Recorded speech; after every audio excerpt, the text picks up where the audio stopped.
माध्यमावर काही बातम्या सध्या सुरू आहेत आणि काँग्रेसचं जे तिकीट वाटपामध्ये झालेलं अपयश आहे आणि जे शेवटी रूपांतर पराभवामध्ये ज्याचा होणार आहे त्या सगळ्याचा खापर अशोक चव्हाणांवर फोडण्याचा उद्योग सध्या सुरू आहे. अतिशय हास्यास्पद अशा प्रकारची बाब आहे. काँग्रेस नेत्यांचा, काँग्रेसच्या इच्छुक उमेदवारांचा आणि कार्यकर्त्याचा रोषाला समोर ज्यांना जायची हिंमत नाही आहे त्यांनी केलेला हा सगळा उपद्व्याप आहे. आणि शेवटी पक्षश्रेष्ठींना काय उत्तर द्यायचं हा त्यांच्यासमोर खरा यक्ष प्रश्न निर्माण झालेला आहे. आणि त्यामुळे नाचता येत नाही आणि अंगण वाकडं असाच प्रत्यय ह्या सगळ्या विधानं जी टी व्हीवर दाखवल्या जात आहेत त्यातून निश्चित येत आहे.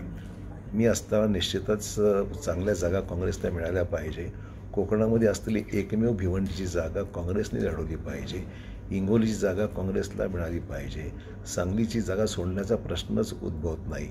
आणि मुंबईमध्ये किमान 3 जागा तरी काँग्रेसला मिळाल्या पाहिजे ही माझी सातत्याने भूमिका राहिलेली आहे.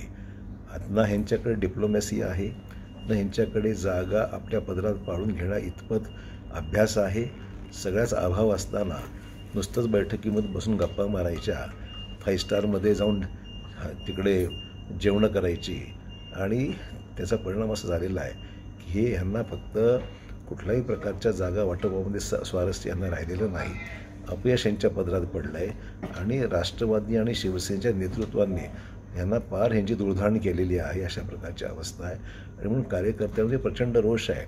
मी काँग्रेस सोडून जवळपास 1.5 महिन्याच्यावर कालावधी गेलेला आहे आणि ह्यांना शेवटी निर्णय घ्यायची क्षमता ह्यांच्यामध्ये जर नसेल तर फेस सेव्हिंगसाठी अशोक चव्हाण सोयीचे आहेत. सध्या अशोक चव्हाण बोललं तर काही फरक पडत नाही, ते भाजपमध्येच गेलेले आहेत आणि त्यामुळे त्यांच्यावर काहीतरी खापर फोडायचं आणि लोकांचा रोष जो आहे तो समोर जायची यांची हिंमत नाही. आणि सगळ्यात महत्त्वाचं म्हणजे पक्ष नेतृत्वाला उत्तर काय द्यायचं हा प्रश्न यांच्यासमोर निर्माण झालेला आहे.